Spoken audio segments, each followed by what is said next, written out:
Knowledge in analysis of drug formulations and active pharmaceutical ingredients. So చెప్పాను కదా, UPSC syllabus central drug inspector or most of the UPSC అన్నీ కూడా broad ఉంటాయి సిలబస్లు. Okay, so ఇక్కడ knowledge in analysis అన్నాడు అంతే. అంటే మీరు టోటల్ అనలిటికల్ టెక్నిక్స్ అన్నీ కూడా మనం చదవాల్సి ఉంటుంది యూపీఎస్సికి. You don't know, we don't know from where you'll get a question. So knowledge in analysis అనేది బ్రాడ్గా ఇచ్చాడు. So we need to cover the entire analysis with respect to drug formulations and active pharmaceutical ingredients. అంటే drug formulations అంటే ఏంటి, active pharmaceutical ingredient అంటే ఏంటి. Active pharmaceutical ingredient అంటే API. Okay, drug formulation అంటే it's a formulation, right. So API అంటే ఏంటి, it's a pure form of drug. Pure form of డ్రగ్ని ఏపీఐ అంటాం. అంటే ఫర్ ఎగ్జాంపుల్ పారాసిటమాల్ ఉంది కదా. సో యాక్చువల్గా పారాసిటమాల్ ఏది మిక్స్ చేయకుండా, పారాసిటమాల్కి ఏది మిక్స్ చేయకుండా ప్యూర్గా పారాసిటమాల్ దాని ఒరిజినల్ ఫామ్లో ఉంటే దట్ ఈస్ ఏపీఐ. ఓకే, ఆ పారాసిటమాల్కి మనము sweetening agents, bulking agents, okay, binding agents, colouring agents, preservatives అవన్నీ యాడ్ చేసి ఒక ట్యాబ్లెట్ లాగా పనిచేస్తే అప్పుడు అది ఫార్ములేషన్. ఓకే, సో మనం analytical techniques with respect to API అంటే డ్రగ్ ఫార్ములేషన్లో ఉన్నా కూడా అనలైజ్ చేయాలి, ప్యూర్ ఫామ్లో ఉన్నా కూడా అనలైజ్ చేయాలి. అంటే మొత్తానికి టోటల్ ఇచ్చేసింది అన్నట్టు, everything about analysis of drug. ఇది థర్డ్ మాడ్యూల్. సో దీనికి సంబంధించిన డెమో ఈరోజు నేను ఒక 1 అవర్ నేను చెప్తాను నేను మీకు ఎలా అనాలిసిస్ని చదవాలి అనేది. సో నేను మీకు వీ హ్యావ్ ఆల్రెడీ అనౌన్స్డ్ ఒక సెంట్రల్ డ్రగ్ ఇన్స్పెక్టర్ తోటి we have conducted a interaction session. అది కూడా యూట్యూబ్లో ఉంది. ఆ ఇంటరాక్షన్ సెషన్లో చాలా పాయింట్స్ డిస్కస్ చేసాం. సో యూపీఎస్సి లాంటి ఎగ్జామ్స్కి, ఇలా బ్రాడ్ సిలబస్ ఉన్న ఎగ్జామ్స్కి ఎస్పెషల్లీ కోచింగ్ కానీ గైడెన్స్ కానీ ఎక్కువ ప్రాబబిలిటీ ఉంటుంది, తీసుకోవాల్సిన అవసరం ఎక్కువ ఉంటుంది కంపారిటివ్లీ. లెట్స్ స్టేట్ డిఐ కానీ లేదంటే వేరే స్టేట్ ఎగ్జామ్స్ అనుకోండి, స్పెసిఫిక్గా టాపిక్స్ మెన్షన్ చేస్తాడు మనకి. ఓకే, లెట్సే మీకు అనాలిసిస్లో యూవి విజిబుల్ స్పెక్ట్రోస్కోపీ అని మెన్షన్ చేస్తాడు. ఓకే, అంటే మనం ఓన్లీ యూవి విజిబులే చదువుతాం. లేదు ఐఆర్ అని మెన్షన్ చేస్తాడు, లేదు ఎన్ఎంఆర్ ఇస్తాడు, మాస్ ఇవ్వకపోవచ్చు. ఓకే, ఫ్లోరిమెట్రీ ఫ్లేమ్ ఫోటోమెట్రీ ఇవ్వకపోవచ్చు. సో అప్పుడు మనం స్పెసిఫిక్గా చదువుతాం, అప్పుడు ఏం ప్రాబ్లం లేదు. బట్ ఇలా సబ్జెక్టులు ఇచ్చారనుకోండి, ఇక్కడేమో basic knowledge in pharmaceutical chemistry అంటాడు, మొత్తం కెమిస్ట్రీ చదవాలి. ఇక్కడేమో basic knowledge in manufacturing and evaluation of pharmaceutical doses form అంటే ఇక్కడ మొత్తం సుటిక్స్ చదవాలి.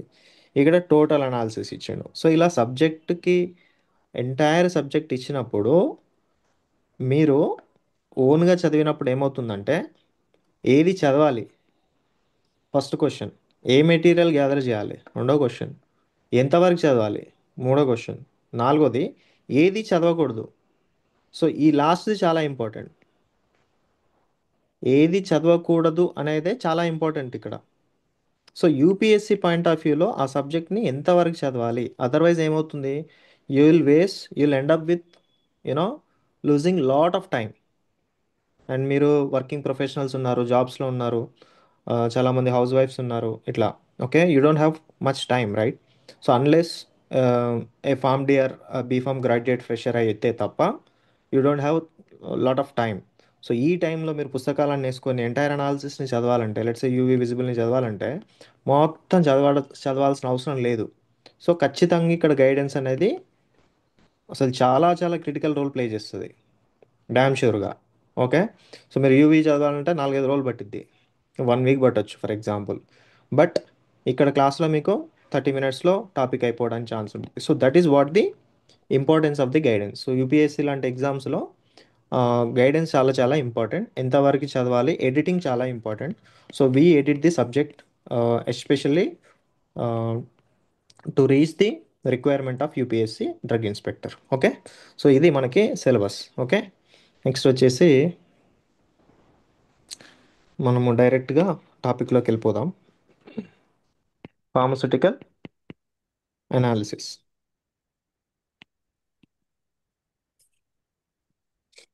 సో ఇప్పుడు మీకు అనాలిసిస్లో ఎలాంటి క్వశ్చన్స్ వస్తాయంటే చాలా ఇన్డెప్త్ క్వశ్చన్స్ ఏం రావు. ఓకేనా, ఫండమెంటల్సే వస్తాయి. అంటే మీకు ఆల్రెడీ మీరు అందరూ బీఫామ్ ఫామ్ డి వాళ్ళకైతే ఫార్మస్యూటికల్ అనాలిసిస్ థర్డ్ ఇయర్లో ఉంటుంది. బీఫామ్ వాళ్ళకి కూడా ఫార్మస్యూటికల్ అనాలిసిస్ థర్డ్ ఇయర్లో ఉంటుండే. ఇప్పుడు న్యూ సెమిస్టర్ బేసిస్ మీద ఏ ఏ సెమిస్టర్లో ఉందో తెలియదు నాకు. ఓకే, సో మీరు already you know some, you have some information about the analytical techniques. So ఇక్కడ మీకు what is the light source used in UV spectrophotometry అంటాడు. What is the light source used in IR అంటాడు. What is the detector used in UV అంటాడు. Okay, what is the principle involved in flame photometry అంటాడు. Okay, what is mean by quenching అంటాడు. Okay, so what is the bending vibration or stretching vibration of C double bond O అంటాడు. So ఇలాంటి questions వస్తాయి అన్నట్టు. So ఇప్పుడు మీకు there are two there are two ways అండి. ఎప్పుడైనా ఎగ్జామ్కి ప్రిపేర్ అవ్వడం అనేది, I mean it's my personal point of view, there are two ways to approach any competitive exam or I would say subject. Okay, సరే మీరు UPSC ఎగ్జామ్ని base తీసుకోండి. Two ways ఉంటాయి. ఏంటంటే ఒకటేమో ఏం క్వశ్చన్స్ అడుగుతున్నాడో దాని మీద ఫోకస్ చేసి చదవడం. అంటే ఇప్పుడు లైట్ సోర్స్ మీద క్వశ్చన్ వచ్చింది, డిటెక్టార్ మీద క్వశ్చన్ వచ్చింది, ఫంక్షనల్ గ్రూప్ ఐడెంటిఫికేషన్ మీద క్వశ్చన్ వచ్చింది. సో మీరు బుక్ తీసేసుకొని అనాలిసిస్ బుక్ తీసుకొని you just keep on studying or keep on focusing on those points only. Light సోర్స్లు, డిటెక్టార్స్ ఇలాంటి వాటి మీదనే ఫోకస్ చేసి వాటిని ఒక సైడ్కి అలా రాసుకొని చదవడం అదొక విధానం. That's a that's one way. Okay, another with another methodology ఏంటి అంటే the second one is understanding. Okay, and memorising both. First కేసులో only memory based, no conceptual thing. And ఇక్కడ వచ్చేసి memorising with the help of conceptual understanding. సరే మీ you know very well, you're all graduates, which one works, ఎక్కడ error ఎక్కువ, error chances ఎక్కడ ఎక్కువ ఉంటాయి అనేది మీకు తెలుసు. ఓకేనా, సో ఈ కేసులో మీకు ఎర్రర్ ఎక్కువ రావడానికి ఛాన్స్ ఉంటుంది. బట్ ఈ కేసులో ఎర్రర్ రావడానికి ఛాన్స్ లేదు. అంటే మీరు మిస్టేక్ చేయడానికి ఛాన్స్ లేదు. Why? Because there is a background. Okay, there is a background theoretical concept behind every answer or behind every option. Let's a ఏబిసిడిలో మీకు డి ఆప్షన్ కరెక్ట్ అనుకుంటే ABC why they are incorrect అనే fundamental concept, ప్రతి దానికి ఒక concept ఇంటర్లింక్డ్గా మీరు చదువుకొని ఉంటారు. ఈ కేసులో, సెకండ్ కేసులో, సెకండ్ వేలో.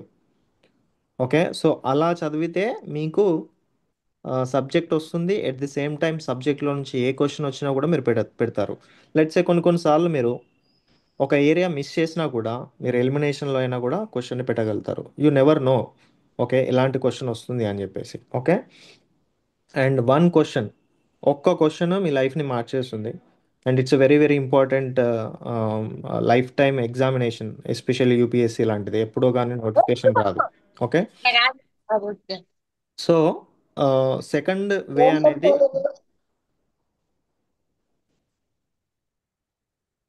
వన్ సెకండ్, సో నేను అందరినీ మ్యూట్ చేస్తాను. After the class I will unmute every one. Okay,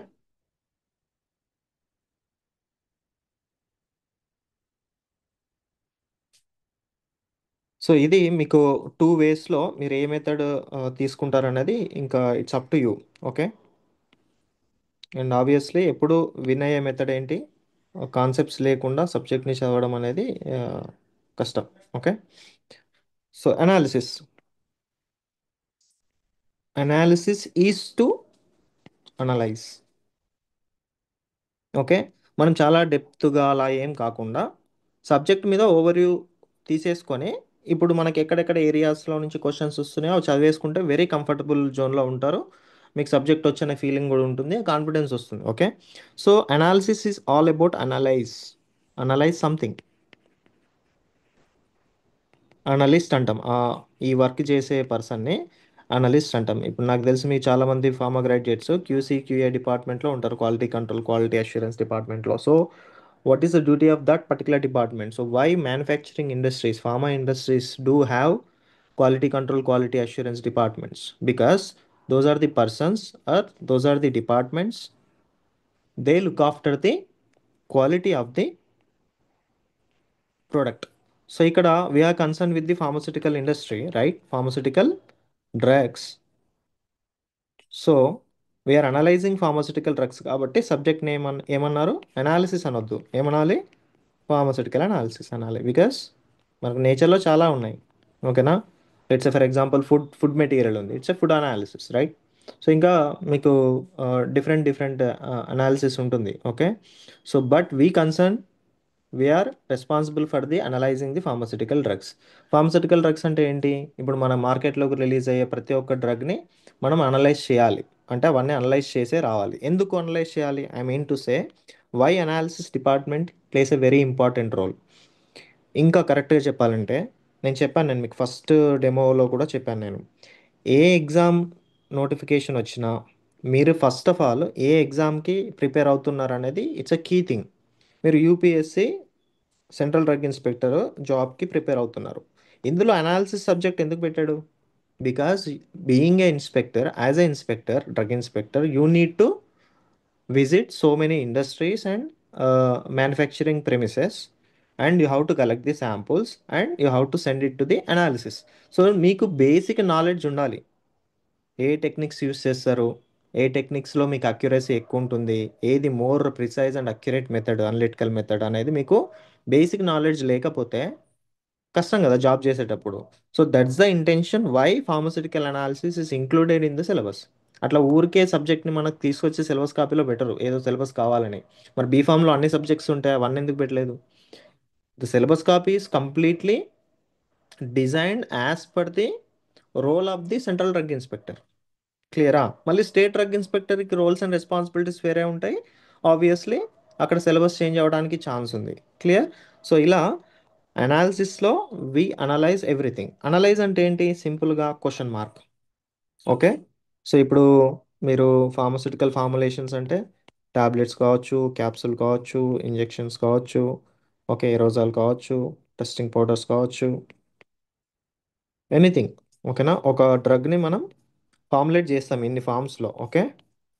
వీటన్నిటిలో వీటన్నిటిలో డ్రగ్ ఎంత ఉంది, నిజంగా ఎంత ఉంది అనేది someone has to analyse and report.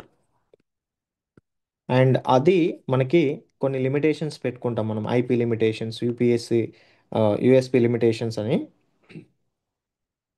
ఆ లిమిటేషన్స్లో ఉంటే దెన్ అది పాస్ అయ్యి మార్కెట్లోకి వస్తుంది. ఓకే. లెట్సే లెట్సే ఈ క్వశ్చన్ మార్క్ లేదనుకోండి. ఓకే. అనలైజ్ అనేది లేదు, అనలిటికల్ డిపార్ట్మెంట్ లేదు అనుకోండి. What's wrong? ఏం జరుగుద్ది, మనకేంటి నష్టం అంటే, ఇదేంటి, ఇదేదో నార్మల్ మెటీరియల్స్ కాదు కదా, నార్మల్ ఐటమ్స్ కాదు కదా. ఇవన్నీ ఏంటి? Drugs, medicines. అండ్ ఇవన్నీ కూడా డైరెక్ట్లీ ఇంటర్లింక్డ్ టు ఏంటి? హెల్త్. అంటే ఒక హ్యూమన్ బీయింగ్కి సంబంధించి మేజర్ కన్సర్న్ హెల్త్కి సంబంధించిన థింగ్ కాబట్టి, వెరీ సెన్సిటివ్ థింగ్ కాబట్టి ఇక్కడ ప్రతి దాని క్వాలిటీ చాలా చాలా ఇంపార్టెంట్. ఓకే. సరే, ఇప్పుడు ఒక మెటీరియల్ తీసుకుంటే క్వాలిటీ అంటే మనం ఎలా చెక్ చేస్తాము? చూసి చెప్తాము. ఓకేనా. దాన్ని ఫిజికల్గా టచ్ చేసి చెప్తాము, స్మెల్ చూసి చెప్తాము. So we have different ways to find out the quality of the product. But pharmaceutical డ్రగ్స్కి అలా ఏం మెథడ్స్ ఉంటాయి అనేదే ఫార్మస్యూటికల్ అనాలిసిస్లో మనం డిస్కస్ చేస్తాం అన్నట్టు. ఓకే. సో అనలైజ్ చేయకపోతే, అనాలిసిస్ డిపార్ట్మెంట్ లేకపోతే ఓకే. అప్పుడు మీకు క్వాలిటీలో ఇష్యూ వచ్చి, లెట్స్ సే ఫర్ ఎగ్జాంపుల్, నేను మొన్న కూడా చెప్పాను నేను మీకు వెరీ గుడ్ ఎగ్జాంపుల్ ఏంటి, డోలో 650 mg. అంటే దాని అర్థం ఏంటి, డోలో టాబ్లెట్లో ఈచ్ టాబ్లెట్ కంటైన్స్, మీరు చూస్తే వెనకాల స్ట్రిప్ మీద, each tablet contains 650 mg of paracetamol, బ్రాకెట్లో ఐపి, ఇండియన్ ఫార్మకోపియా అని ఉంటుంది. మీరు కావాలంటే డోలో కానీ ఏ స్ట్రిప్ ఉంటే మీరు ఇంట్లో క్లాస్ అయినాక ఒకసారి చూడండి. This is called label claim. జాగ్రత్త చూడండి, క్లెయిమ్ చేస్తున్నాడు. Okay, it's a claim. Label మీద క్లెయిమ్ చేస్తున్నాడు. ఏం క్లెయిమ్ చేస్తున్నాడంట, ఈ ట్యాబ్లెట్లో అంటే ప్రతి ట్యాబ్లెట్లో, ఓకే, 650 mg ఆఫ్ పారాసిటమాల్ ఉంది అని క్లెయిమ్ చేస్తున్నాడు. అంటే అష్యూరెన్స్ ఇస్తున్నాడు అన్నట్టు. ఓకేనా. బట్ మీరు ఒక డోలో 650 ట్యాబ్లెట్ని స్ట్రిప్లో నుంచి బయటకు తీయండి.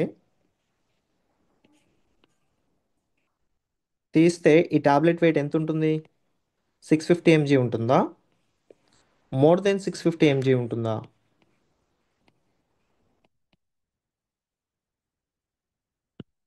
ఇప్పుడు లేబుల్ క్లెయిమ్ ఏమి ఇచ్చాడు, జాగ్రత్తగా వినండి. Each tablet contains 650 mg of paracetamol అంటున్నాడు. పారాసిటమాల్ ఎంత ఉంటుందంట, టాబ్లెట్ ఉంది. ఈ టాబ్లెట్లో పారాసిటమాల్ ఎంత ఉంటుందంట, 650 mg ఉందంట. సరే, మరి టాబ్లెట్ అంటే ఓన్లీ పారాసిటమాలేనా?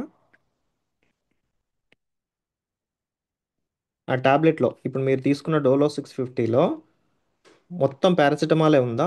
అంటే ఆ పారాసిటమాల్ పౌడర్ని టాబ్లెట్ లాగా పంచి చేసి ఇచ్చారా? కాదు. అందులో ఆ టాబ్లెట్ అలా రావడానికి, ఓకేనా, there are so many pharmaceutical ingredients. ఓకేనా. అడిటివ్స్ అంటారు వాటిని. అంటే ఏంటి, బైండింగ్ ఏజెంట్. ఓకే, ఒక నిమిషం అండి.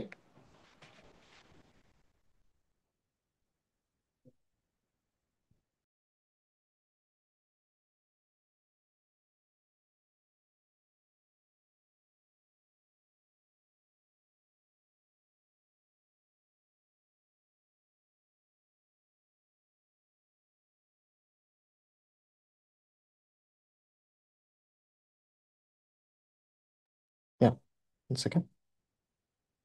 సో ఇప్పుడు పారాసిటమాల్ ఒకటే ఉంటుందా అంటే నో, పారాసిటమాల్తో పాటు మనకి అడిటివ్స్ అన్నీ ఉంటాయి, ఫార్మస్యూటికల్ ఇంగ్రీడియంట్స్ అన్నీ ఉంటాయి, బైండింగ్ ఏజెంట్స్ ఉంటుంది.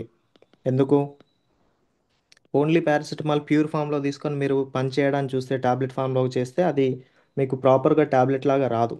సో దానికోసం మనం ఏం చేయాలి, ఒక బైండింగ్ ఏజెంట్ యాడ్ చేస్తాము, నెక్స్ట్ కలరింగ్ ఏజెంట్ యాడ్ చేస్తాము, నెక్స్ట్ స్వీటనింగ్ ఏజెంట్ యాడ్ చేస్తాము, దాని తర్వాత బల్కింగ్ ఏజెంట్ యాడ్ చేస్తాము. ఓకే, ప్రిజర్వేటివ్ యాడ్ చేస్తాము. ఓకే, ఒక షెల్ఫ్ లైఫ్ ఉండడానికి. ఇవన్నీ ఏంటి, అదర్ దాన్ పారాసిటమాల్ కదా.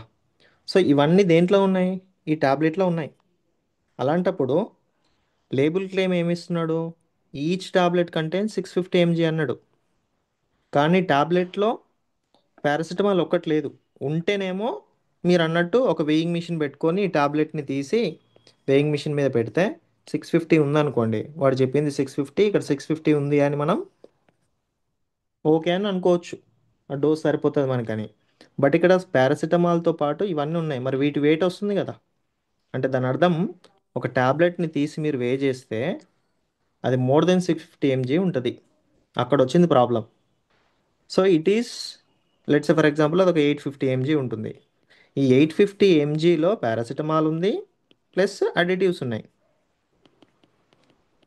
ఇప్పుడు పారాసిటమాల్ 650 ఉందని చెప్తున్నాడు, కానీ ఇది వీటితో కలిసిపోయి ఉంది 850 mg. ఇప్పుడు ఈ 850 mgలో 650 పారాసిటమాల్ ఉందని వాడు చెప్తున్నాడు, కానీ అవి కలిసిపోయి ఉన్నాయి. మరి ఎట్లా నువ్వు ఏ చేస్తావు, పాసిబుల్ కాదు కదా.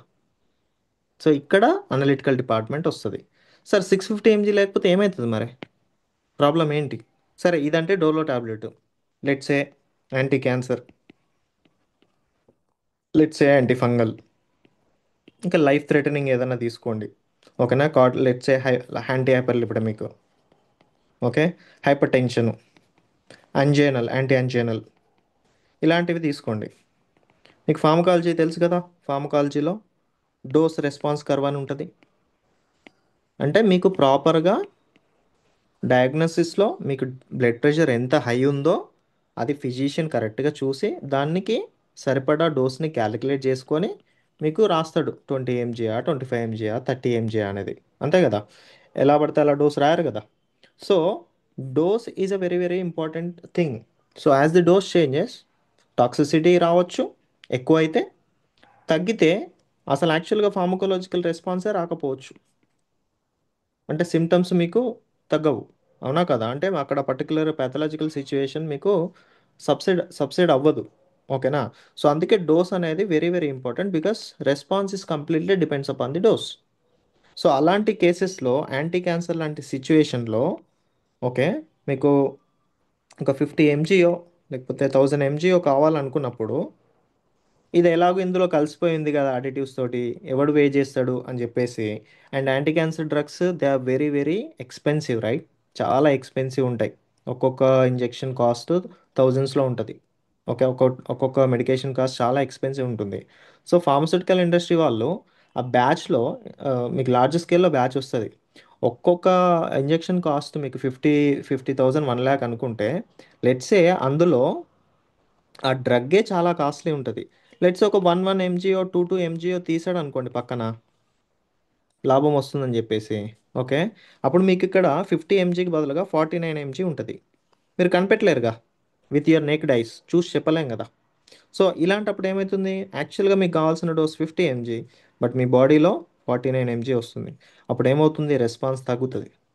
అప్పుడు ఏమవుతుంది, పేషెంట్కి యాంటీ క్యాన్సర్ ఎఫెక్ట్ సబ్సిడ్ అవ్వకపోవడానికి ప్రాబబిలిటీ ఉంది. సరే 1 mg అంటే okay, plus or minus limitations ఉంటాయి according to the Indian pharmacopoeia. But if at all it is beyond the limitations, okay, limitations దాటింది అనుకోండి, అప్పుడు ఏమవుతుంది, డెఫినెట్లీ ఆ పర్టికులర్ పేషెంట్ టాబ్లెట్ వేసుకుంటాడు.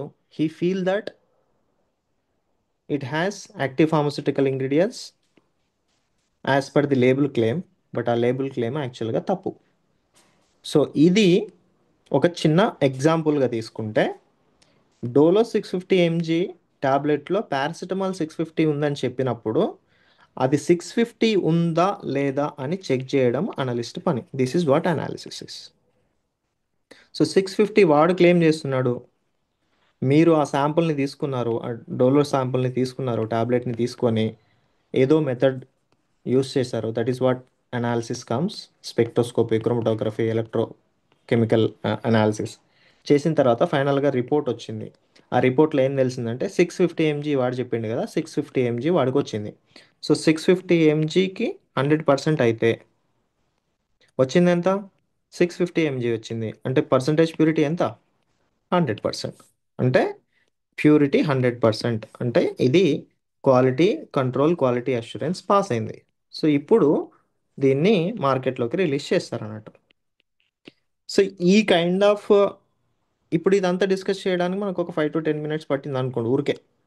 ఇందులో నుంచి క్వశ్చన్స్ వస్తాయా, ఇది క్వశ్చన్స్కి ఏ రకంగా ఇంటర్లింక్డ్ ఇదంతా కాదు. But this is how you have to approach the subject. నువ్వు సబ్జెక్ట్ని అప్రోచ్ అయ్యే వే ఇది. ఇదంతా తెలిసిన తర్వాత now the ground is very clear.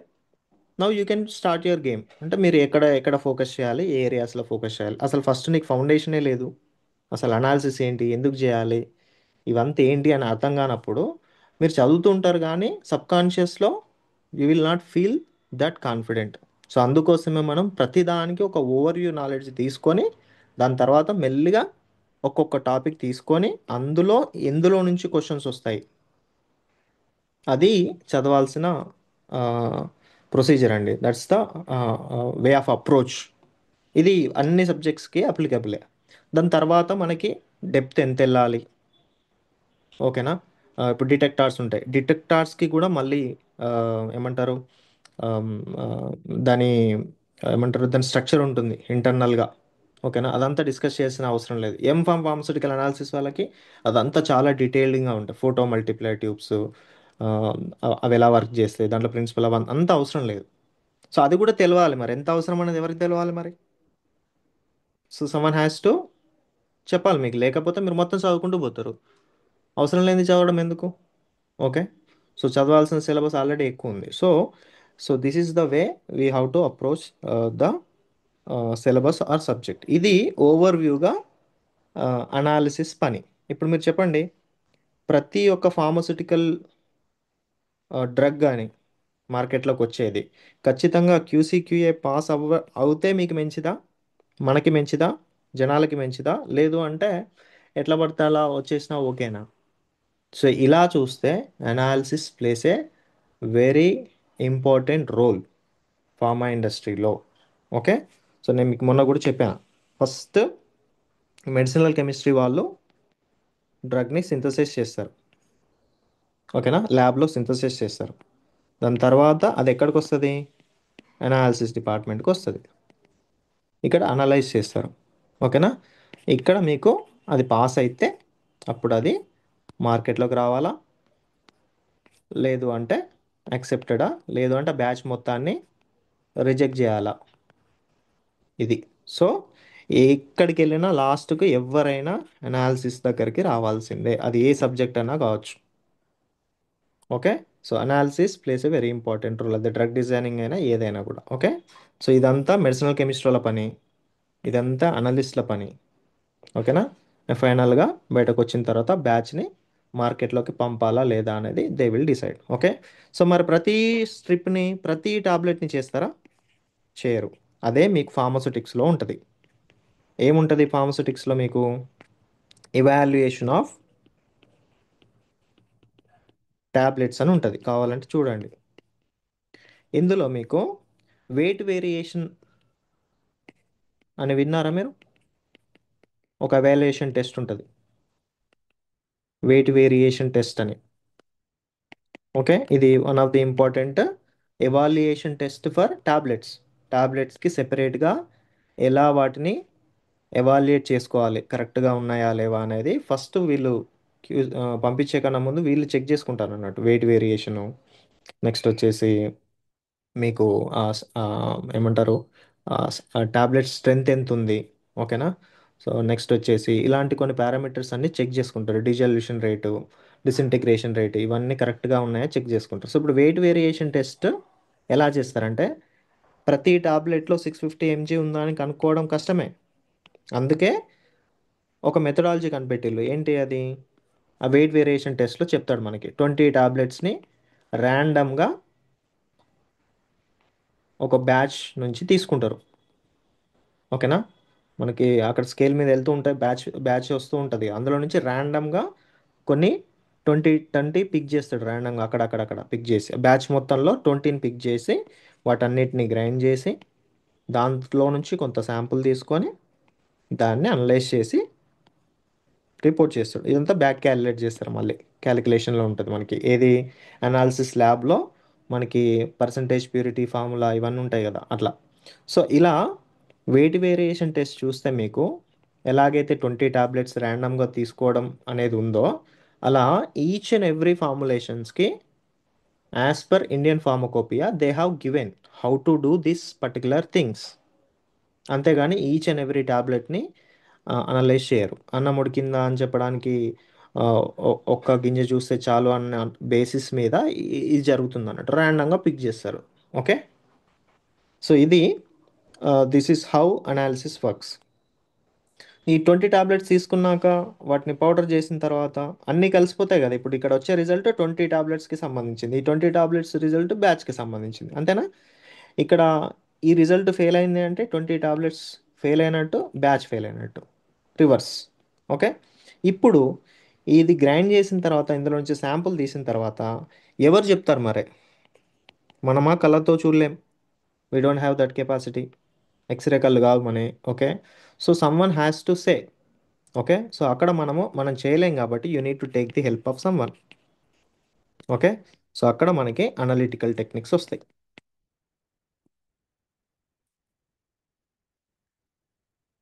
అక్కడ మనకి అనలిటికల్ టెక్నిక్స్ వస్తాయి. ఓకే.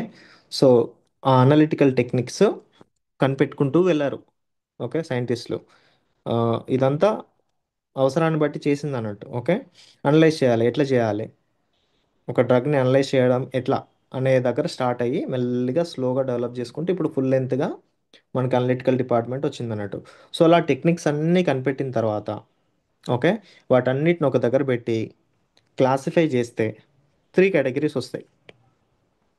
ఫస్ట్ వన్ వచ్చేసి ఫస్ట్ వింగ్ స్పెక్ట్రోస్కోపీ టెక్నిక్స్, దీన్నే స్పెక్ట్రోమెట్రిక్ టెక్నిక్స్ అంటారు.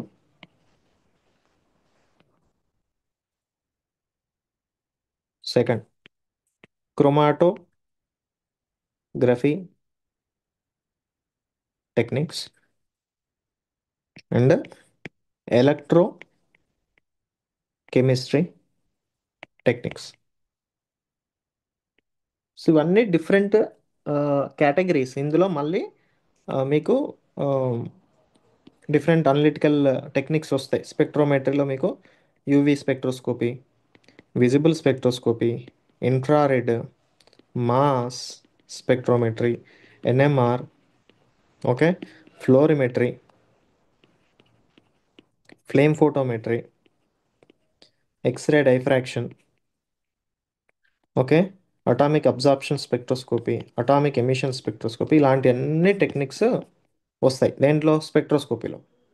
ఒక్కొక్కటి ఒక్కొక్క రకంగా హెల్ప్ చేస్తుంది మనకి. ఓవరాల్గా వీళ్ళందరూ చేసేది ఏంటి, క్వశ్చన్ మార్క్ని ఫైండ్ అవుట్ చేయడంలో హెల్ప్ చేస్తారు.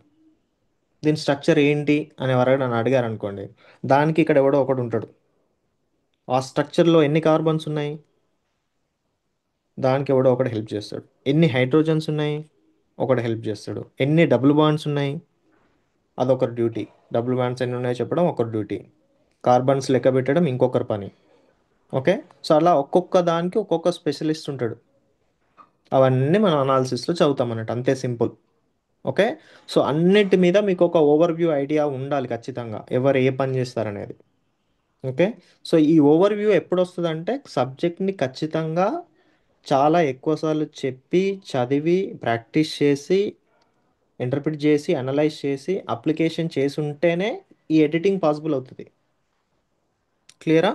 ఇది మీకు ఎంఫామ్ అనాలిసిస్ ఎవరన్నా డిపార్ట్మెంట్ వాళ్ళు, ఇప్పుడు ఎంఫామ్ చేసిన వాళ్ళు, ఎంఫామ్ అనాలిసిస్ చేసిన వాళ్ళు ఉంటే వాళ్ళకి ఇంకా క్లియర్గా అర్థమవుతుంది how difficult it is to you know put together. ఇంత సింప్లిఫైడ్గా పుట్ టుగెదర్ చేయడం అనేది కొంచెం డిఫికల్ట్ అన్నట్టు, ఈజీ వేలో.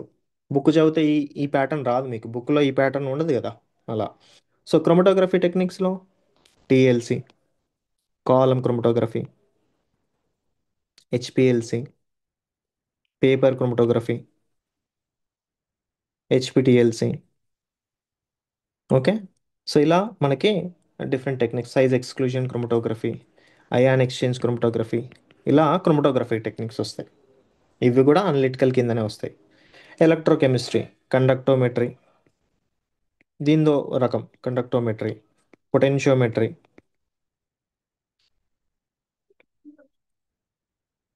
పోలారోగ్రఫీ, పొలారిమెట్రీ, ఓకే.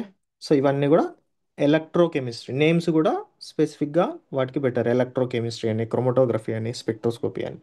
ఓకేనా? సో మనం ఈ మూడు, అంటే ఇందులో ఎన్ని టాపిక్స్ వచ్చినాయి చూసుకోండి. ఇంకా మీరు ఇవన్నీ ఖచ్చితంగా చదవాలి. ఎలా చదవాలి? ఓవరాల్గా చదవాలి ఖచ్చితంగా. ఎక్కడి నుంచి ఈ క్వశ్చన్ వచ్చేది మనకు తెలియదు. ఓకేనా? అనలిటికల్ టెక్నిక్స్ చదివేటప్పుడు అనలిటికల్ టెక్నిక్లు బేసిక్గా స్పెక్ట్రోస్కోపీ టెక్నిక్స్, మీరు యూవి విజిబుల్ ఇవి ఇక్కడ నుంచి ఇక్కడ వరకు ఏది తీసుకున్నా కూడా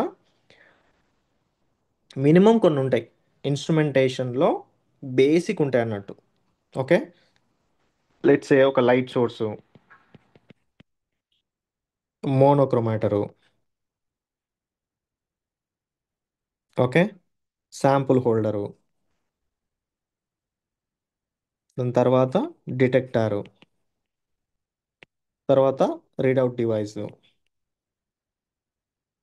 ఇలాంటివి ఉంటాయి. ఇవి బేసిక్ ఇన్స్ట్రుమెంట్. ఇప్పుడు మనకి కార్ కానీ బైక్ కానీ తీసుకుంటే ఇంజన్ ఉంటుంది, గేర్ సిస్టమ్ ఉంటుంది, ఇలా ఏవైతే బేసిక్స్ ఉంటాయో అలా ప్రతి స్పెక్ట్రోమెట్రీ టెక్నిక్, నేను చెప్పే స్పెక్ట్రోమెట్రీ టెక్నిక్స్లో అన్నింటికి కామన్గా light source, monochromator, sample holder, detector, reader device ఉంటుంది.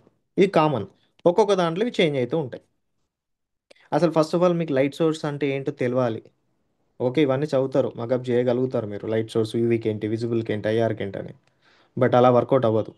చెప్పాను కదా, కన్ఫ్యూజ్డ్ స్టేట్లో, ఓకేనా, ఏదో తెలియని తెలిసి స్టేట్లో ఎగ్జామ్కి పోవడం అనేది క్రైమ్. మీకు అట్లా అది రాదు కూడా, ఇంపాసిబుల్ అది. ఓకే, ఖచ్చితంగా కంప్లీట్ అండర్స్టాండింగ్ ఉండాలి. ఓకే, లైట్ సోర్స్ ఇంపార్టెన్స్ ఏంటి, అసలు లైట్ సోర్స్ ఎందుకు ఉంది, ఆ క్వశ్చన్ అయితే మీ మైండ్లో ఉంటుంది కదా. ఇది క్లియర్ అవ్వకుండా లైట్ సోర్స్లు చదివితే ఏం లాభం.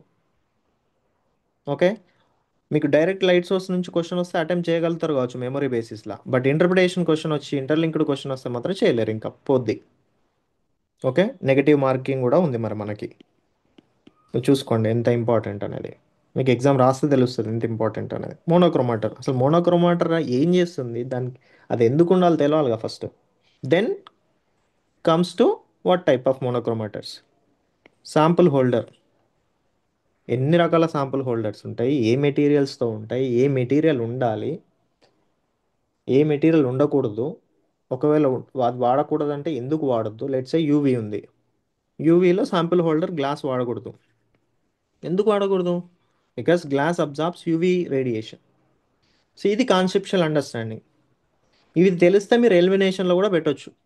వేరే క్వశ్చన్స్లో మీరు ఆన్సర్ని 100% కాన్ఫిడెంట్గా పెట్టడానికి, మిగిలిన వాటిని ఎలిమినేట్ చేయడానికి ఈ కాన్సెప్ట్ని వాడచ్చు. డిటెక్టర్, అసలు డిటెక్టర్ పని ఏంటి, రీడర్ డివైస్ ఏం చేస్తుంది. ఫైనల్గా మీకు ఒక స్పెక్ట్రమ్ వస్తుంది, ఆ స్పెక్ట్రమ్లో ఏముంటుంది, ఎక్స్ యాక్సిస్ మీద ఏముంటుంది, వై యాక్సిస్ మీద ఏముంటుంది. ఇవి మరీ డెప్త్గా కాకుండా, అసలు మొత్తానికి ఇన్ఫర్మేషన్ లేకుండా, ఖచ్చితంగా దీన్ని ఒక ప్రాపర్ ఎడిట్ మోడ్లో చదవాలి. ఇంకా యూపీఎస్సి ప్రిపరేషన్ అంటేనే ఎడిట్ మోడ్. ఇంకా బుక్కులు తీసేసుకొని మీరు మొత్తం చదువుకుంటూ పోయారంటే మినిమం 2-3 సంవత్సరాలు పట్టింది ఈ సిలబస్ అవనికి. ఓకే, సో అలా మనం ప్రతి టెక్నిక్కి డిస్కస్ చేస్తాం. బట్ అంతకన్నా ముందు ఓవరాల్గా ఇవి ఏం చేస్తాయి అనేది డిస్కస్ చేస్తాం. ఓకేనా. సో ఇలా మనకి డిఫరెంట్ అనలిటికల్ టెక్నిక్స్ క్లాసిఫై చేస్తే ఇలా వస్తాయి అన్నట్టు. నెక్స్ట్ వచ్చేసి, ఇదంతా మీకు ఎంతో కొంత ఐడియా ఉంది, అండ్ ఇక్కడ పెద్దగా మీకు క్వశ్చన్స్ ఏం లేవు. బట్ ఇక్కడికి రండి, ఇక్కడ చాలా కన్ఫ్యూజన్స్ ఉంటాయి. మీరు చూస్తే బీఫామ్లో కానీ ఫార్మ్డీలో కానీ అనాలిసిస్ సబ్జెక్ట్ అంటాడు, అందులో స్పెక్ట్రోమెట్రిక్ టెక్నిక్స్ ఉంటాయి. ఓకే, మనకేమనిపించదు, because they are the analytical instrumentations useful for the finding out the information. Question మార్క్ని క్లియర్ చేసే పని అవి చేస్తాయి, దాంట్లో ఎలాంటి క్వశ్చన్ లేదు. బట్ క్రోమటోగ్రఫీ పని ఏంటి, క్రోమాటోగ్రఫీ టెక్నిక్స్ పని, అండ్ క్రోమటోగ్రఫీ టెక్నిక్స్ పని అంటే what is the role of chromatography techniques తెలిస్తే అసలు ఇది ఎందుకు అనాలిసిస్లో ఉందనే క్వశ్చన్ మార్క్ వస్తుంది. అంటే మీకు ఎంతమందికి ఈ క్వశ్చన్ వచ్చింది ఐ డోంట్ నో, మీరు స్టూడెంట్గా ఉన్నప్పుడు అట్లీస్ట్ ఇప్పుడు వస్తుందేమో చూద్దాం doubt. Okay, so spectrometry techniques పని ఏంటంటే they are responsible for the analyze of the compound డైరెక్ట్గా, ఇంకా there is no other question, and it is suitable for the analysis. Okay, and chromatography టెక్నిక్స్లో దాని పని ఏంటి, అసలు క్రోమటోగ్రఫీ పని ఏంటి, క్రోమటోగ్రఫీ అంటే ఏంటి, క్రోమటోగ్రఫీ టెక్నిక్స్ ఏం చేస్తాయి, అనలైజ్ చేస్తాయా, స్పెక్ట్రోస్కోపీ లాగా అనలైజా దాని పని, రోల్ కాదు. Chromatography techniques are not meant for analysing. UV లాగా విజిబుల్ లాగా ఆ ఇన్స్ట్రుమెంట్లో పెట్టగానే మనకు ఎంత రీడింగ్ ఇస్తే దాని నుంచి ఇలా రాదు. Chromatography, role of chromatography is completely different. తెలుసా ఏంటో chromatography techniques, separation. Chromatography techniques separation techniques, purely separation techniques అంటే ఏంటి, సెపరేషన్ టెక్నిక్స్ అంటే చెప్తా చూడండి. A+B+C+D నాలుగింటిని మిక్స్ చేసి ఇచ్చారనుకోండి, ఓకేనా, వీటిని మళ్ళీ మీరు కలిపిస్తే ఇది సెపరేట్ చేసి ఇస్తుంది. ఇది క్రోమటోగ్రఫీ చేసే పని. ఇప్పుడు నేనేం అడుగుతున్నా, ఫార్మస్యూటికల్ అనాలిసిస్కి క్రోమటోగ్రఫీకి ఏంటి సంబంధం? అనలైజ్ చేస్తేనేమో సరే, ఫార్మస్యూటికల్ అనాలిసిస్ కింద మనం దీన్ని we can keep it under the umbrella pharmaceutical analysis. But separation టెక్నిక్స్కి chromatography, separation techniques like chromatography techniques సెపరేషన్కి అయితే దీన్ని తీసుకొచ్చి అనాలిసిస్లో ఎందుకు పెట్టాలి? సో ఎవరైనా అనాలిసిస్ కింద ఉండాలంటే ఖచ్చితంగా అనలైజ్ చేయాలి. మరి క్రోమటోగ్రఫీ ఎందుకు ఉంది అనేది మీరు క్వశ్చన్ వేసుకోండి. మీకు ఎంతమందికి ఆన్సర్ తెలుసు అనేది విల్ సి చాట్ బాక్స్లో చెప్పండి, నేను చూస్తాను. Okay. So chromatography techniques are purely separation techniques, కానీ ఇవి డైరెక్ట్గా అనలిటికల్ టెక్నిక్స్ కాకపోయినా కూడా ఇండైరెక్ట్గా అవి కంట్రిబ్యూట్ చేస్తాయి. Indirect contribution for the analysis. ఇంకా ఎక్కువగా చెప్పాలంటే, ఇంకా కరెక్ట్ చెప్పాలంటే, వితౌట్ క్రోమటోగ్రఫీ టెక్నిక్స్, ఓకే, అసలు క్రోమటోగ్రఫీ టెక్నిక్స్ హెల్ప్ లేకపోతే మీకు డైరెక్ట్ అనలైజ్ అనేది పాసిబుల్ అవ్వదు. ఏది స్పెక్ట్రోస్కోపీ చేస్తుంది కదా, అది పాసిబుల్ అవ్వదు. జస్టిఫికేషన్ ఇస్తాను నేను మీకు, ఊరికే కాదు. ఓకేనా? జస్టిఫై చేద్దాం. ఏది జస్టిఫై చేద్దాం? క్రోమటోగ్రఫీ హెల్ప్ లేకుండా అనాలిసిస్ అనేది పాసిబుల్ అవ్వదు, డైరెక్ట్ అనాలిసిస్ అనేది పాసిబుల్ అవ్వదు. అంటే స్పెక్ట్రోస్కోపీ దగ్గరికి వెళ్ళలేం మనం, క్రోమటోగ్రఫీ అయినాకనే స్పెక్ట్రోమెట్రీకి వెళ్ళాలి. సో అలాంటప్పుడు క్రోమటోగ్రఫీ సెపరేషన్లో ఇన్వాల్వ్ అవుతుంది, బట్ డైరెక్ట్గా కంట్రిబ్యూట్ చేయట్లేదు, ఇండైరెక్ట్గా అనాలిసిస్కి కంట్రిబ్యూట్ చేస్తుంది. అది వెరీ క్లియర్. స్పెక్ట్రోస్కోపీ ఏం చేస్తుంది?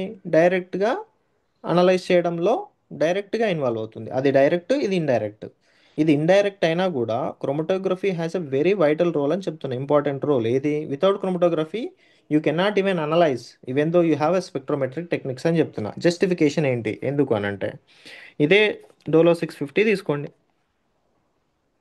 టాబ్లెట్. ఇందులో ఏమన్నాం? పారాసిటమాల్ ఉంటుంది, ఇంకా మిగిలిన అన్నీ ఉంటాయి, అవునా? ఏంటి? షుగర్ ఉంటుంది, ఓకే, బల్కింగ్ ఏజెంట్స్ ఉంటాయని చెప్పిన, ఇవన్నీ ఉంటాయి కదా. ఇవన్నీ ఒక్కొక్కటి ఒక్కొక్క సబ్స్టాన్స్, కెమికల్ సబ్స్టాన్స్. పారాసిటమాల్కి ఎలాగైతే స్ట్రక్చర్ ఉందో, ఈ పర్టికులర్ బల్కింగ్ ఏజెంట్స్కి కూడా అది కూడా ఒక కెమికల్ సబ్స్టాన్సే. దానికో స్ట్రక్చర్ ఉంటుంది, దీనికో స్ట్రక్చర్ ఉంటుంది, దీనికో స్ట్రక్చర్ ఉంటుంది, దీనికో స్ట్రక్చర్ ఉంటుంది. మరి ఇవన్నీ కలిసి ఉన్నాయా? ఎస్, అన్నీ కలిసి ఉన్నాయి.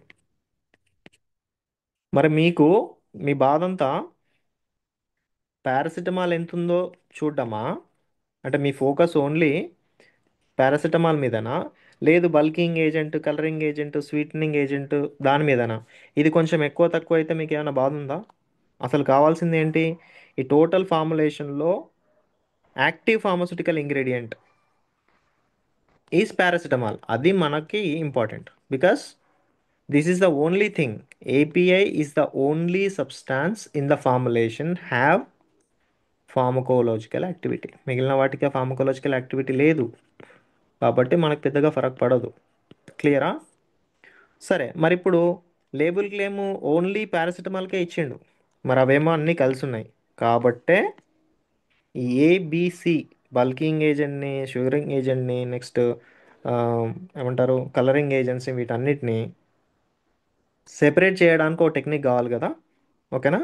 సో ఆ టెక్నికే క్రోమాటోగ్రఫీ టెక్నిక్. ఇప్పుడు క్రోమాటోగ్రఫీ ఏం చేస్తుంది? ఏబిసిడి కలిసి ఉన్న ఫార్ములేషన్ మీరు ఇస్తే ఏగా, బీగా, సిగా, డిగా ఇస్తుంది. మీకు ఎవరు కావాలంటే వాళ్ళని సెపరేట్ చేసుకోండి, స్పెక్ట్రోమెట్రీలో పెట్టేయండి, అనలైజ్ చేసుకోండి. ఇది ఇదే ఏబిసిడి డైరెక్ట్ని మీరు యూవీకి ఇచ్చారనుకోండి, అది అందరికీ కలిపి రీడింగ్ ఇస్తుంది. అప్పుడు ఆ వాల్యూ ఎవరికి?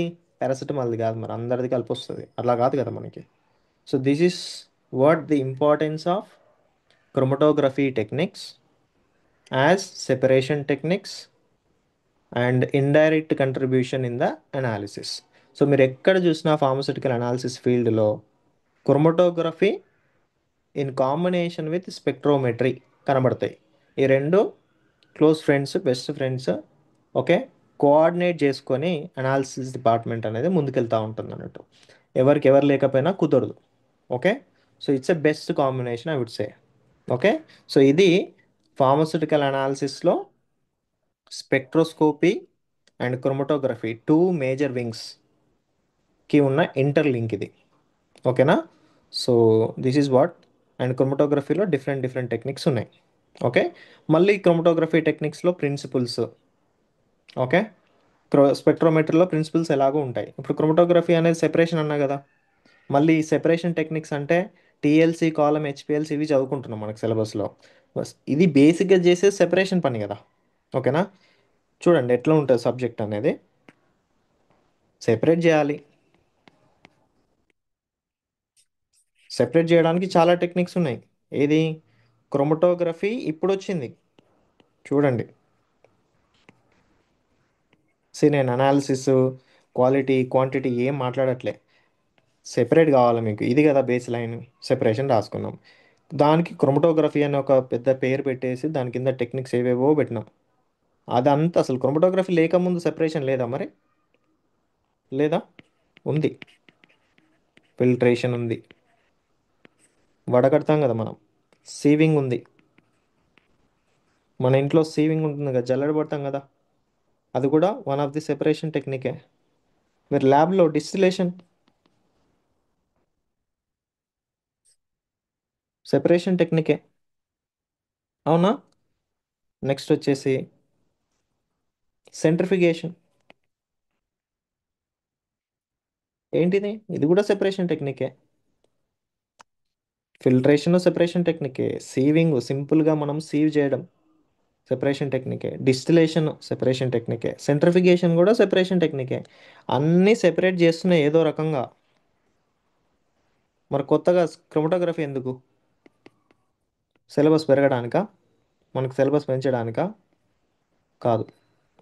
ఎప్పుడైనా ఒక కొత్త టెక్నిక్ వచ్చింది అంటే ఇక్కడ ఏదో లిమిటేషన్ ఉంది అని అర్థం చేసుకోవాలి. లిమిటేషన్స్ ఉన్నాయి కాబట్టి necessity is the mother of invention. ఇంకా ఇన్వెంట్ చేస్తూ ఇంకా ఇన్వెంట్ చేస్తూ ఆ ప్రాబ్లమ్ని సాల్వ్ చేసుకోవడానికి ముందుకు వెళ్తూ ఉంటే అప్పుడు వచ్చింది క్రోమటోగ్రఫీ అనే ఒక కొత్త ఎరా. ఓకే. సో అక్కడ నుంచి మనకి క్రోమటోగ్రఫీ ఎప్పుడైతే సీన్లోకి వచ్చిందో ఎంటైర్ ఫార్మస్యూటికల్ ఇండస్ట్రీలో, ఓకేనా, ఆ, ఆ, ఏమంటారు, ఒక మేజర్ స్టెప్ మనకి ఇన్వెంట్ చేసినట్టు అయింది. అక్కడ నుంచి డెవలప్మెంట్ అనేది చాలా ఫాస్ట్గా ర్యాపిడ్గా గ్రో అవ్వడం స్టార్ట్ అయింది అన్నట్టు. ఏది? క్రోమటోగ్రఫీ ఎప్పుడైతే ఇన్వెంట్ చేయబడిందో దాని తర్వాత కంప్లీట్ పిక్చర్ మారిపోయింది అన్నట్టు. ఓకే. సో ఫిల్ట్రేషన్, సింపుల్గా చూడండి మీరు. ఫిల్ట్రేషన్ అంటే ఏంటి? Solid, liquid. అంటే ఇప్పుడు వాటర్లో ఏదన్నా ఆకులో రాళ్ళు అలాంటివి ఉన్నాయనుకోండి, అంటే ఒక లిక్విడ్లో ఒక సాలిడ్ ఉంటే ఫిల్టర్ చేయొచ్చు. Filtration has some limitation. Solid, liquid అయితే ఓకే. మరి రెండు లిక్విడ్స్ అయితే, వాటరు, మిథనాలు రెండు కలిసిపోతాయి, మింగిల్ అవుతాయి.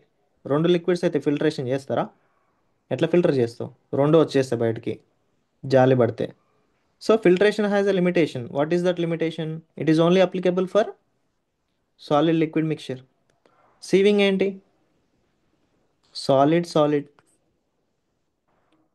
సాలిడ్ లిక్విడ్కి వస్తుందా? రాదు. డిస్టిలేషన్ ఏంటి?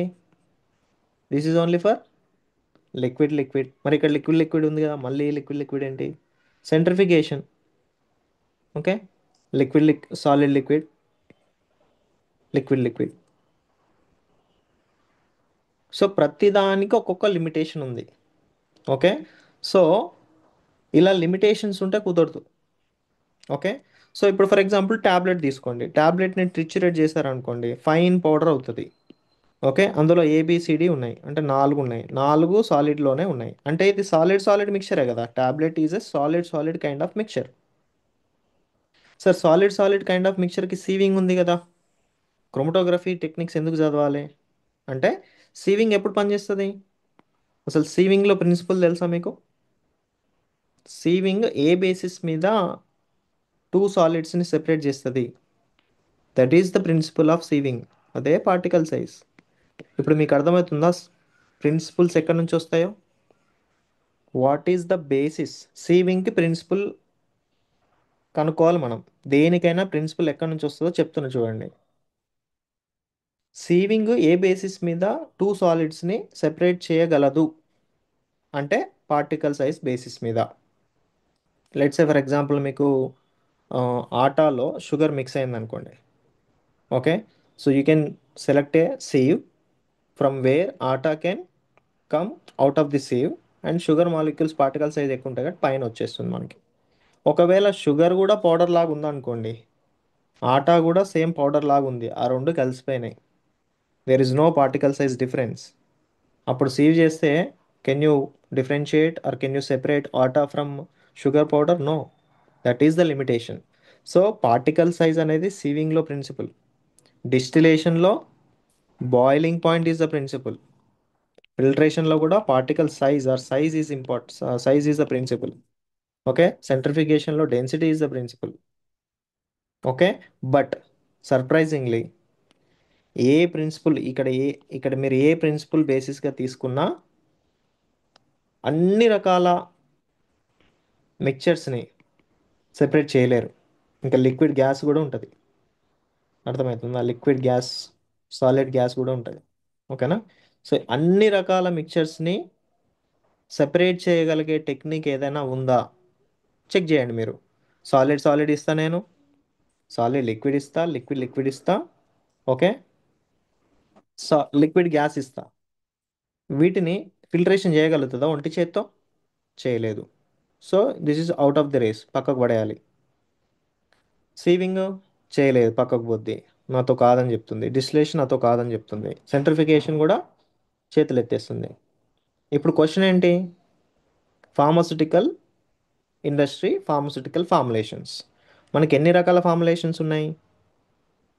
సాలిడ్ డోసెస్ ఫార్మ్స్ ఉన్నాయి, అంటే you can expect solid solid, solid liquid, semi solid కావచ్చు, లేకపోతే మీకు సస్పెన్షన్స్ ఉన్నాయి. Okay, solid liquid, liquid liquid syrups ఉన్నాయి, ఇంజెక్షన్స్ ఉన్నాయి, లిక్విడ్ లిక్విడ్లోకి వస్తాయి, లిక్విడ్ గ్యాస్ ఎరోజాల్స్ ఉన్నాయి. ఓకే, సో ఇలా ఉన్నప్పుడు ఏ ఫార్ములేషన్ అయినా ఏ పాసిబిలిటీలో ఇచ్చినా నో చెప్పకుండా ప్రాపర్గా సెపరేట్ చేసే టెక్నిక్ ఇక్కడ లేదు కాబట్టి మనకి కొత్త టెక్నిక్ అవసరం వచ్చింది, దట్ ఈస్ క్రోమటోగ్రఫీ. సరే, ఇవన్నీ ఎందుకు చేయలేకపోయినాయి? అవన్నీ చేయలేని పని క్రోమటోగ్రఫీ చేసిందా అంటే ఎస్. సో ఒకరు ఒక పని చేశారంటే there is a unique thing. వాడి ప్రిన్సిపల్ డిఫరెంట్ ఉంటుంది, వాడి ప్రిన్సిపల్స్, వాడి ప్యాటర్న్, వాడి మెథడాలజీ, వాడి అప్రోచబిలిటీ డిఫరెంట్గా ఉంటుంది. సో ఫిల్టరేషన్ ఏమో పార్టికల్ సైజుని పట్టుకొని వెళ్ళింది, వాడు నమ్ముకుంది పార్టికల్ సైజు. ఓకే, డిస్టిలేషన్ ఎవరిని నమ్ముకుంది? బాయిలింగ్ పాయింట్నే నమ్ముకొని దాని మీదనే వర్క్ చేసింది, దాని మీదనే ప్రాజెక్ట్ అంతా డెవలప్ చేసింది. కానీ మరి నియరర్ బాయిలింగ్ పాయింట్స్ ఉంటే ఫెయిల్, ఆ ప్రాజెక్ట్ ఫెయిల్. ఫిల్టరేషన్ కూడా, లేదంటే సీవింగ్ కూడా ప్రాజెక్ట్ మొత్తం పార్టికల్ సైజ్ డిఫరెన్స్ మీద పెట్టింది. రెండు పార్టికల్ సైజులు సేమ్ ఉన్నప్పుడు అవుట్ ఆఫ్ ది రేస్. కానీ క్రోమటోగ్రఫీ ఈ particle size, okay, boiling point, ఇలాంటి ప్రిన్సిపల్స్ కాకుండా ఓకే డిఫరెంట్ అప్రోచ్ తోటి వచ్చింది. ఏ అప్రోచ్ తోటి వస్తే ఏ మిక్చర్నైనా సెపరేట్ చేయగలం. ఓకే, దాన్ని పట్టుకొని క్రోమటోగ్రఫీ ప్రాజెక్ట్ మొత్తాన్ని డెవలప్ చేసుకుంది. అందుకే క్రోమటోగ్రఫీ మోస్ట్ సక్సెస్ఫుల్ సెపరేషన్ టెక్నిక్గా ఇండస్ట్రీలో ఉంది. Not only pharmaceutical industry, and various industries. Okay, so మరి అది నమ్ముకున్న ప్రిన్సిపల్స్ ఏంటి? Adsorption and partition coefficient.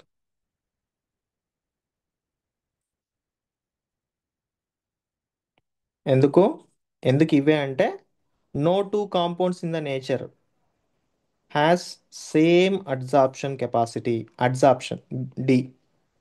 అలాగే no two compounds in the nature will have same partition coefficient value. అంటే ఏ ప్రిన్సిపల్స్ తీసుకుంది తెలుసా? ఫింగర్ ప్రింట్ లాగా. ఇప్పుడు ఫర్ ఎగ్జాంపుల్ మనకు ఆధార్ కార్డు ఉంది. ఓకే, సో ప్రతి ఒక్కరిని ఒకరి నుంచి సెపరేట్ చేయడానికి government of India or world వైడ్గా ఏది తీసుకుంటారు? ఐరిస్ తీసుకుంటారు, లేదంటే ఫింగర్ ప్రింట్ తీసుకుంటారు. మరి నేమో, లేదంటే క్యాస్టో, లేదంటే రిలీజియనో, లేదంటే కలరో, లేదంటే వాయిసో, లేదంటే ఫేస్ స్ట్రక్చరో, హైటో, వెయిటో, ఇవెందుకు తీసుకోరు? ఆ బేసిస్ తీసుకొని మనల్ని ఐడెంటిఫై చేయొచ్చుగా, డిఫరెన్షియేట్ చేయొచ్చు కదా, చేయగలుగుతామా? సేమ్ అక్కడ కూడా లిమిటేషన్స్ ఎలా ఉన్నాయో ఇవన్నీ కాకుండా ఏ ఇద్దరు వ్యక్తులది ఏది కలవద్దు అంటే ఫింగర్ ప్రింట్ తీసుకోవాలి, లేదంటే ఐరిస్ తీసుకోవాలి. సేమ్ ఫింగర్ ప్రింట్ ఎలాగో అడ్జార్ప్షన్ పార్టీషన్ కోఎఫిషియంట్ అలాగా. నో టూ కాంపౌండ్స్కి అడ్జార్ప్షన్ కెపాసిటీ పార్టీషన్ కోఎఫిషియంట్ సిమిలర్గా ఉండదు. అలా ఉండదు కాబట్టి క్రోమటోగ్రఫీ వాటిని తీసేసుకొని వాటిని వాటికి పేటెంట్ అప్లై చేసేసి రెండిటి మీద కంప్లీట్గా టెక్నిక్స్ని డెవలప్ చేసుకుంది. అప్పుడు క్రోమటోగ్రఫీ టెక్నిక్స్ వస్తాయి. ఇది అప్రోచ్ అయ్యే విధానం. ఫార్మస్యూటికల్ అనాలిసిస్ జస్ట్ ఓవర్వ్యూ చెప్పిన నేను. ఇలా ఒక స్టోరీ లాగా, ఓకే, ప్రతి దానికి జస్టిఫికేషన్ ఇస్తూ ప్రతిదీ వై అనే క్వశ్చన్ వేసుకుంటూ అలా చాలా కంఫర్టబుల్ జోన్లో మనము సబ్జెక్ట్ మీద ల్యాండ్ అవ్వాలి, సాఫ్ట్ ల్యాండింగ్ అవ్వాలి. ఓకే, దాని తర్వాత మెల్లిగా ఆ సబ్జెక్ట్ని అర్థం చేసుకుంటూ దాంతో ఫ్రెండ్షిప్ చేసి దాని దగ్గర ఉన్న ఇన్ఫర్మేషన్ అంతా మనం తీసుకోవాలి.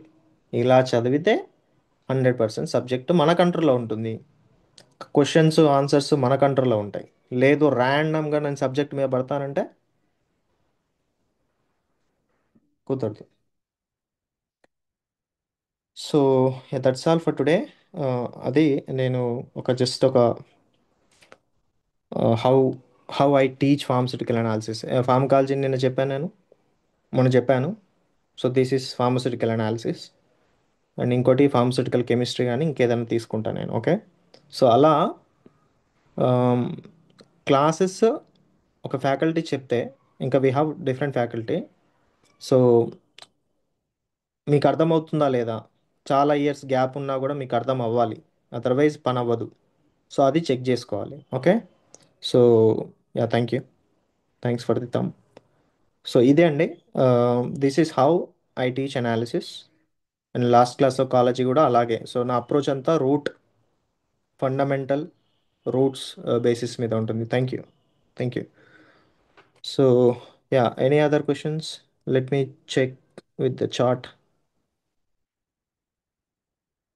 Yeah, fragility test, disintegration. Thank you. Yeah, separation of compounds. Right, right. Yes, yes. Separate the API from additive. అది క్రోమటోగ్రఫీ రోల్. సో నేను మిమ్మల్ని అన్మ్యూట్ చేస్తాను.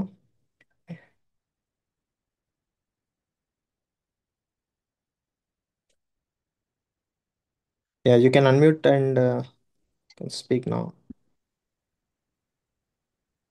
ఎవరైనా మాట్లాడాలంటే అన్మ్యూట్ చేసి మాట్లాడమంటారు. యా, మాట్లాడిన తర్వాత మళ్ళీ మ్యూట్ చేసుకోరా అందరూ. Any other questions? Classes, daily classes జీవీకేలో 7 to 9 ఉంటాయి, because most of you guys are working professionals. And yeah, that's the reason. So you have to come back from the office. 6 o'clock is not a right appropriate time. So మీరు వచ్చి fresh up అయ్యి కొంచెం ఏమంటారు, కొంచెం stabilise అయ్యి ఆ environment నుంచి బయటకు రావాలంటే you need some time. So అందుకే 7కి స్టార్ట్ అవుతాయి classes. 7 to 9 is the Monday through Saturday 7 to 9. Sundays morning session ఉంటుంది, ఈవినింగ్ ఉండదు. అది. Any other questions? క్లాస్ అర్థమైందా మీకు?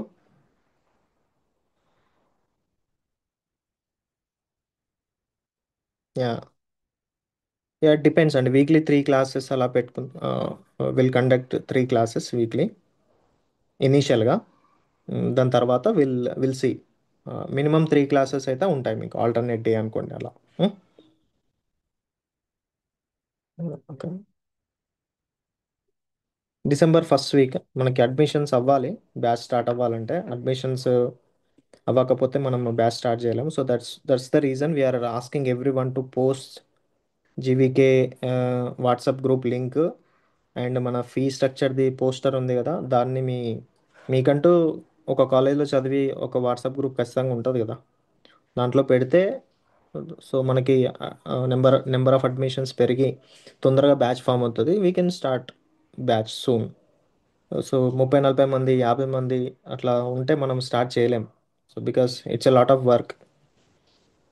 సో అది. ఆల్రెడీ మనకు ఒక 10-15 అడ్మిషన్స్ అయినాయి. మంత్ ఎండింగ్ కదా, కొంచెం స్లో ఉంది. ఐ థింక్ చాలా మంది శాలరీస్ వచ్చిన తర్వాత జాయిన్ అవుతారు అనుకుంటా. Any other questions?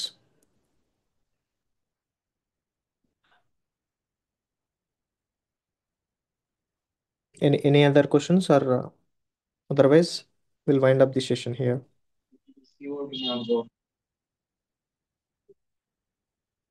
Yeah, Surendra, ఏమైనా క్వశ్చన్స్ ఉన్నాయా? Yeah, 3 members the. See we have tried that, but అది తీసేసామండి. 3 members ది 10 members ది తీసేసాము. సో నాకు ఒకసారి టెక్స్ట్ చేయండి మీరు. ఎవరైనా 3 members, 5 members మీ క్లాస్లో నుంచి ఒక 10 members జాయిన్ అవుతానంటే, ఎందుకు అంటే it's not kind of commercial point of view. We are encouraging group, because UPSC లాంటి ఎగ్జామ్కి గ్రూప్ స్టడీస్ చాలా చాలా ఇంపార్టెంట్. ఓకే, సో గ్రూప్ స్టడీస్లో మీకు చాలా ఎక్కువ రిజల్ట్ రావడానికి ఛాన్స్ ఉంటుంది అన్నట్టు, ఇండివిజువల్ కన్నా. బికాస్ కంబైన్డ్ వర్క్ ఉంటుంది, డిఫరెన్షియేషన్ ఉంటుంది, వర్క్ మీకు డిస్ట్రిబ్యూట్ చేసుకోవచ్చు. ఒక్కొరు ఒక టాపిక్ మీద, ఇంకోరు ఇంకో టాపిక్ మీద వర్క్ చేసి మీరు డిస్కస్ చేసుకోవచ్చు. సో అట్లా మీకు చాలా వర్క్ తగ్గిపోద్ది. అందుకే మేము గ్రూప్స్ని ఎంకరేజ్ చేసాం. బట్ కొంతమందికి కాంటాక్ట్స్ లేవు అది ఇది అని అంటే, సరే అని చెప్పేసి 10,000 ఉన్న ఫీని 8,000కి తీసుకొచ్చాము. ఐ డోంట్ థింక్ 8,000కి యూపీఎస్సి క్లాసెస్, ఇంత క్వాలిటీ క్లాసెస్ వేరే వాళ్ళు ఎవరన్నా ఇస్తారని నేను అనుకోవట్లేదు. ఇస్తే you can also cross check, double check the quality of the classes. Fee కాదు, ఖచ్చితంగా క్లాసెస్ విన్న తర్వాతే జాయిన్ అవ్వాలి. సో అందుకే నేను ప్రతి క్లాస్ని after the class I'm posting every class in the YouTube. అట్లా. ఫార్మస్యూటికల్ అనాలిసిస్కి best standard books. Yeah, there are many books. I would say Beckett and Stenlake, ఇంకా చెత్వాల్, అశుతోష్కర్, ఇంకా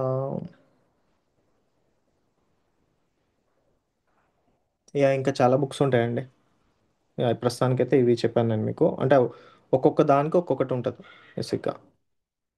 వాల్యూమెట్రిక్ అనాలిసిస్ వేరు, స్పెక్ట్రోమెట్రీ వేరు, అట్లా చదవాల్సి ఉంటుంది అన్నట్టు.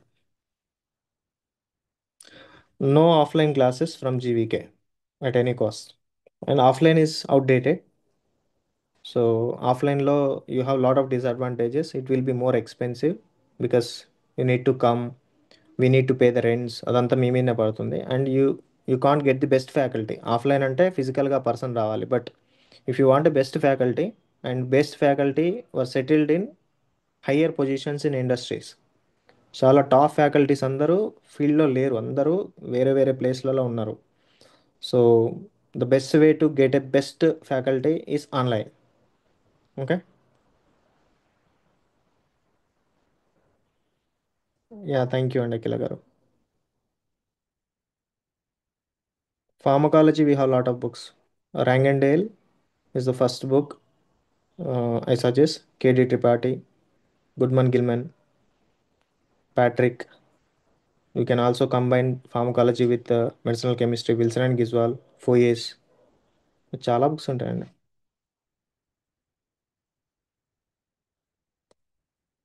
నేను చెప్తాను మీకు స్టాండర్డ్ బుక్స్. బట్ నేను చెప్పాను కదా, ఈ స్టాండర్డ్ బుక్స్ అన్ని కలిపి నేను ఒక బుక్ రాస్తానని. So that is coming soon. It's under the printing process. Next week book release అవుతుంది. So it's a pan India book. So it's a syllabus wise book prepared from all these reference standards. ఇప్పుడు నేను చెప్పిన reference standards అన్నిట్లో నుంచి whatever the notes I have prepared during my entire pharmacy career, అది book release చేస్తున్నాను నేను. So you can get that book, are I can also tell you reference standards if you want. Chemistry మీద కూడా ఒక class తీసుకోవడానికి try చేస్తానండి. So I mean ఇన్ని demo classes ఎవరు తీసుకోరు. యూజువల్గా ఒక ఓరియంటేషన్ క్లాస్ లాగా చెప్తారు, క్లాస్ కూడా చెప్పారు, సబ్జెక్ట్ కూడా చెప్పారు. So they ask you to join. But it's a very important decision. Whenever you join a coaching, you have to double check the quality of the classes, because without quality మీరు ఏం చేయలేరు. Okay, so అది మీరు ఖచ్చితంగా గుర్తుపెట్టుకోవాల్సిన విషయం. Okay. That's all for today. Please spread the information among your classmates. I'll see you in the next class. Okay, if you have any questions you can just text me on my number. నేను వాట్సాప్లో మీకు reply ఇస్తాను. Okay, thank you, have a good day.